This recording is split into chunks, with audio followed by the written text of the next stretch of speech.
Hello. I hope you are doing well. This is Annette, and thank you so much for watching my videos all the time. Today I'm going to be talking about life after the scholarship. Let me just give you an example, mainly the Commonwealth scholarship. So when you go to the UK, you go study, do your master's degree, but what is life like, after you come back to your home country, and what are some of the major mistakes I did that I don't want you to experience? Well, if you go for a master's, it's a must to go back to your country for at least 1 year. Yeah, that's a must. So when you come back to your country, well, I don't know, because my case was different.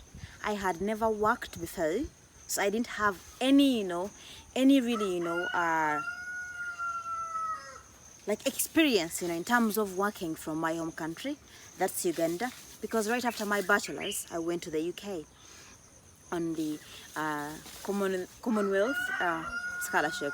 Oh, that chicken is making so much noise. Okay, it's done, good. Yeah.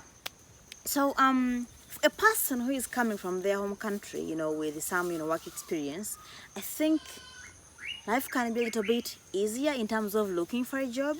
Yeah, but there are various students who leave their jobs. Some of them just quit their jobs and go to the UK, and some of them say bye-bye, but by the time they come back, their jobs are normal.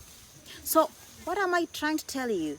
When you come back to your country, unless you had your own business, unless you have a lot of connections that can help you to find a job, or you had a good boss who can understand you and give you a job again, it might be hard, it might be hard for you to look for a job and get it.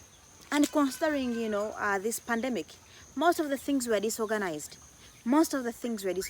So it's a difficult time for so many students who come back home to look for jobs, to be honest, unless somebody is going to start their own businesses. But I mean, how are they going to start their own businesses if they have not worked before or something like that? So if you're a student, you start planning early. You can only stay in the UK, according to my understanding. You can only stay in the UK if you got, if you applied for a PhD, you got it, and you got funding. That's when you can stay in the UK. In my case, I applied to Oxford University. I got the place, but I didn't get funding. So there was no way I could stay there. You understand? So the only way for you to stay there is to apply for further education and get funding, but from a different source, not the Commonwealth. That's what I understand. And when you're applying, I try to apply to many universities. For me, I applied. I was so used to applying to only one university, go through, get this, and go on.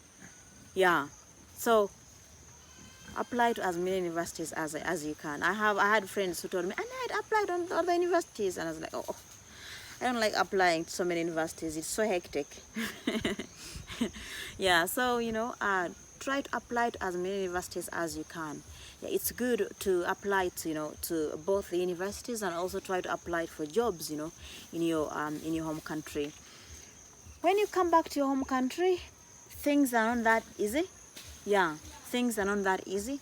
You've been studying, you haven't been working, right? So people might think that you actually have money, yet you don't, because you have not been working. You've been studying, you've been a student, so you've been saving that little from your stipend, but that's not enough for you to start your own business, or do big things for your own. Well, it depends on the kinds of businesses you want to do, but that might not be enough capital. So I think it's important to make so many connections, and try to see how best they can help you, especially in your country, because in developing countries like Uganda, your qualifications might not matter that much, but initially your connections, who knows you, and then your qualifications come in later. And then I already mentioned, try, if you want to go for a PhD, try to apply to as many universities as you can in the UK and outside the UK. If you know that the chances of getting a job in your home country, I mean, is, the chances are so minimal. You understand? Because to be honest, it hurts. It hurts to come back to your country, or to go to your country, and just, don't have anything to do. It hurts. It really hurts when you just sit at home. You are, first of all, spending, you're paying rent, you're paying for electricity, but you're not earning. You understand? And this can come not because of your problem, The pandemic has affected us in various ways. There are so many jobs we've lost, and we cannot, get those jobs back. We just have to stand, on our own. You understand? And we might think of, starting our own businesses. And the pandemics might not allow us to start businesses. You understand? Because, some countries have been facing, multiple lockdowns, endless lockdowns. You understand? So you really, really have to think ahead what you're going to do after you finish your master's degree. In my case, I was just lucky, that I got, I got some, mentors, specifically, Dr. Alex Cotino, and I also had a connection at the Uganda Cancer Institute, because I had Dr. Joyce, who is a pediatrician at Uganda Cancer Institute. So I contacted her about what I could do at UCI, and then she told me about the program, about promoting childhood cancer awareness. But if I didn't have her, then I think it would be hard, because we have only one cancer institute in Uganda, and that is the Uganda Cancer Institute. So that is the only institute I can work with regarding cancer. You understand? There are things I wanted to do. I wanted to teach university students, but I didn't know anybody, from any university in Uganda. But Dr. Corino Alex knew somebody, from Uganda Christian University. So that's how, I entered Uganda Christian University. Yeah, I already made a video about how I got that job, so you can check it out. Yeah, so it can be really hard. Yeah, if you have not planned well, or there are some circumstances that even if you plan, things might not work the way you planned. So just have to be careful and plan so many things.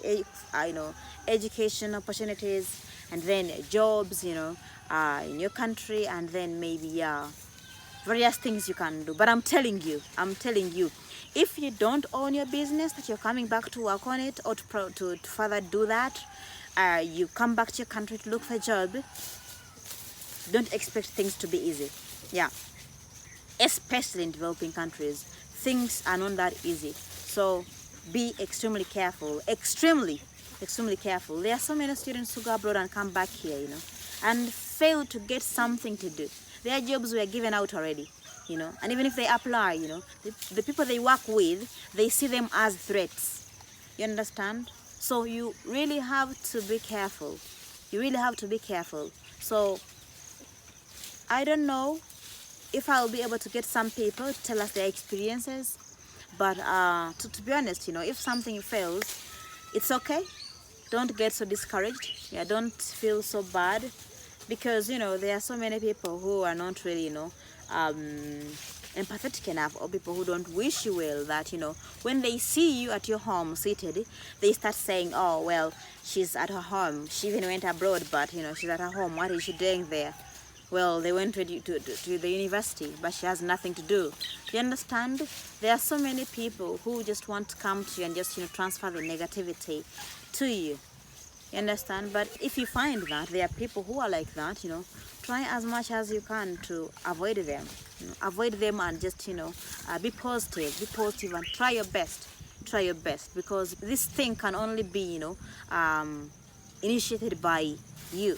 Only you can initiate this. Yeah.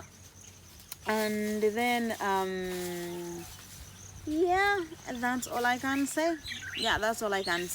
Yeah, plan well, and get people who can help you out. Always think, after this what can I do, yeah, plan so well. And you can always start contacting people before you come back. to your home country. Contact them so that you can have that, you know, conversation and know, I mean, I'm done with this is next, I'm done with this, you know, can I still be at this place? Something like that. Be in touch with people and, you know, see how things can go. Yeah, I will see if I will be getting, you know, I'll try and see if I can interview various, you know, students. Yeah, to ask about their experiences, you know, after they came or went back to their home countries. But yeah, don't assume that's going to be that easy. Nope, it's not that easy. Yeah, it's not, yeah. So plan well, always think what you're going to do after your master's degree. Thank you so much. And what I want to tell you is that I'm learning that it's easier for you to get a PhD opportunity and also probably the funding when you are still in the UK than after leaving. I don't know, but I just have a feeling that maybe it's far easier when you are still at the university. Yeah, so yeah, if you want that, yeah, think about that as well. Thank you so much, everybody. Enjoy your time, and I love you. Don't forget to subscribe. We are soon making, you know, 700,000 subscribers, and you know, I can't wait to have 1,000 and we celebrate. Bye bye, guys. I love you.